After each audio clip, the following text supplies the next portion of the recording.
Over the decades, there have been so many great movie sequels and also a lot of poopy ones as well. One would think that a sequel moving forward without the genius who made the original movie such a success could be and would be a devastating act. That's not always been the case. I'm Marcus Bronzy, this is What Culture, and here are 10 of the best movie sequels not directed by the original filmmaker. Number 10. Blade Runner 2049.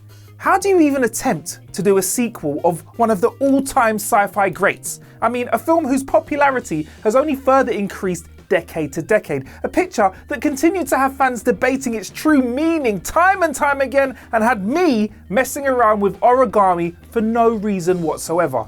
Why? That's how we were all feeling when Blade Runner 2049 hopped on the scene, which was a sequel 35 years in the making to Ridley Scott's 1982 Blade Runner, which continues to garner so much praise to this day. But many of us raised an eyebrow when a follow-up was announced for its 2017 release. It was the sequel that we didn't need, and the consensus was generally that this movie would only achieve one thing: it would tarnish the legacy of Scott's 82 picture. Who had the nerve to take this on? Well, it was Denis Villeneuve, of course, who oversaw the picture, having gone from strength to strength with Prisoners to Sicario to Arrival. Villeneuve was the perfect person to handle the mountainous task of a Blade Runner sequel, making a sequel that delivered visuals and story that did the franchise justice. Number 9. Dawn of Planet of the Apes. When the Planet of the Apes franchise was rebooted in 2011 with Rise of the Planet of the Apes, many a naysayer, including myself, shook their heads in disbelief, slapped themselves in the forehead, and tried to quell the cold sweats conjured up by Tim Burton's 2001 remake of Planet of the Apes.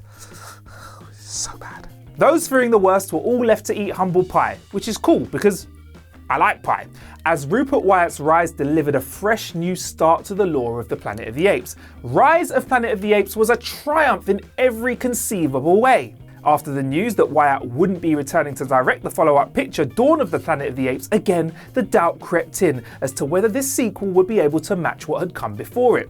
Once Matt Reeves was brought into the helm, there was a mild optimism as the filmmaker had shown plenty of potential with his previous two directing efforts, Cloverfield, banger of a film, and Let the Right One In remake, Let Me In. Reeves would take what Wyatt had done with Rise of Planet of the Apes and completely run with the ball for Dawn. The end result was remarkably better than the previous picture and even more impressive. Matt Reeves topped both Dawn and Rise when he rounded out his trilogy with the phenomenal War for Planet of the Apes in 2017. Number 8. The Colour of Money. Upon a first watch, some may not even be aware that 1986's The Colour of Money is even a sequel. The film wasn't particularly marketed as a sequel, it didn't make any mention of the title being a follow-up, and the picture was released a whole 25 years after its predecessor. The Colour of Money, though, is indeed a sequel to 1961's The Hustler, with Paul Newman picking up his Eddie Folsom role from the 61 picture. This time, he's the Paul Shark mentor rather than the aspiring youngster. It's Tom Cruise in The Colour of Money who's cocksure, hungry, and a pool player trying to make himself some big money, whilst Newman devours scenery as Cruise hustles. Newman may have returned for The Colour of Money, but The Hustler's director did not. That first film's director was Robert Rossen, who crafted a movie that wowed many. For the long-gestating sequel, though, it was the iconic Martin Scorsese who was on directing duties. Now, The Colour of Money may not be Scorsese's best outright film, but to be fair, when you're putting Scorsese up against himself, you're kind of looking at somebody who's directed Taxi Driver, Raging Bull, Goodfellas, Cape Fear, Casino, Gangs of New York. I could go on forever, couldn't I? Number 7, Blade 2. Blade 2 is such an important movie in so many different ways. Not only is this sequel one of the key films in kickstarting the superhero boom we're still enjoying nearly 20 years after the film dropped, but it's also the movie that put the beloved Guillermo del Toro on the mainstream map in a major way. Until then, GDT had quietly impressed us with his first 3 directorial efforts, Kronos, Mimic and The Devil's Backbone, but it was Blade 2 that took the future Academy Award winner to a whole nother level. Stephen Norrington's Blade had set the table in 1998 for what could be done with Marvel Comics' Daywalker, and also gave us a glimpse of the potential reach of a superhero movie. But Del Toro magnified tenfold the ingredients that made the first picture work so well. Of the 3 Blade films to date, Blade 2 ranks as the most profitable and the most well received by both fans and critics alike. And it was this follow-up that truly cemented the mainstream popularity of a character who many film fans previously had zero knowledge of and have continued to champion a big screen return for. I'm ready for it. That return for Blade is now, of course, happening with Mahershala Ali having landed the role for a future MCU movie. If there's a performance to beat, son, it's got to be Blade 2. Number 6, Halloween 2. It was always going to be an impossible task to somehow match or even better what was delivered with John Carpenter's Halloween back in 1978. Along with Black Christmas, Halloween is viewed as the launching point for what would become the slasher subgenre. Now, like so many other long-standing horror franchises, the Halloween series is one full of some major ups and downs. For every piece of genius such as Halloween, there's something a little less impressive like The Revenge of Michael Myers, and for every welcome return such as Halloween H2O, there's a Halloween Resurrection kung fu kick from Busta Rhymes. Across this iconic franchise though, one of the most impressive pictures is easily 1981's Halloween 2. Picking things up directly after the events of its predecessor, this follow-up carries on through that exact same night, finding a distressed Jamie Lee Curtis's Laurie being rushed to hospital with Michael Myers on her tail. John Carpenter was against returning to direct Halloween 2, and so the legendary horror master selected was Rick Rosenthal. This was Rosenthal's directorial debut, and his appointment was a truly inspired one from Carpenter. Unfortunately, tainting his reputation amongst franchise fans a tad, it would be Rosenthal who was in the director's chair for the aforementioned Halloween Resurrection 21 years later. Forget about that one. Number 5, Star Trek II, The Wrath of Khan. When the characters of the original Star Trek TV series were brought to silver screen life in 1979's Star Trek The Motion Picture, it was an obvious landmark for the franchise and for all of the IP and obviously us the fans.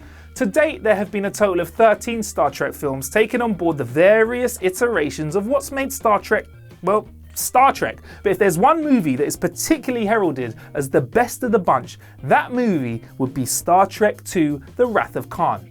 Robert Wise was the director for the first big screen Star Trek offering, but there would be a change of director by the time that the cameras got rolling the second time round for Wrath of Khan. This time round, it was Nicholas Meyer on directing duties, and Star Trek II hit so many more welcome beats than its predecessor. It was a true classic, and if you haven't seen it yet, go and watch it right after you watch this video. Number 4, The French Connection 2. The French Connection 2 is one of those movies that was destined to fail. Let me tell you why. It was faced with the impossible task of matching a film that was viewed as, and still is viewed as, a true classic of cinema. As such, the sequel is often judged unfairly, but man, this 1975 follow-up is a fantastic film that deserves so much more love than it gets. But let me tell you what it was up against. Its predecessor was a gargantuan 5-time Academy Award winner with 3 further nominations. The French Connection 2 was always going to be up against it when you got a big brother who's won everything. Taking the action thriller vibe of New York and moving it over to Marseille, France, this follow-up sees Gene Hackman's Popeye doll tracking down the one that got away, escaped drug dealer Franco from the first film. And one could argue that Hackman was on better form in this film, particularly as Doyle ends up getting his own heroin addiction to deal with as well. Hackman may have been back for French Connection 2, but director William Friedkin was replaced by John Frankenheimer, and he quite possibly brought an even bigger sense of action to the proceedings. This was highlighted in its jaw-dropping chase sequence, which, even though was made a very long time ago, still makes for cracking, edge-of-your-seat watching. Number 3, Captain America, The Winter Soldier. At the time of its release back in 2014, Captain America The Winter Soldier cemented itself as arguably the very best entry in the Marvel Cinematic Universe at that time.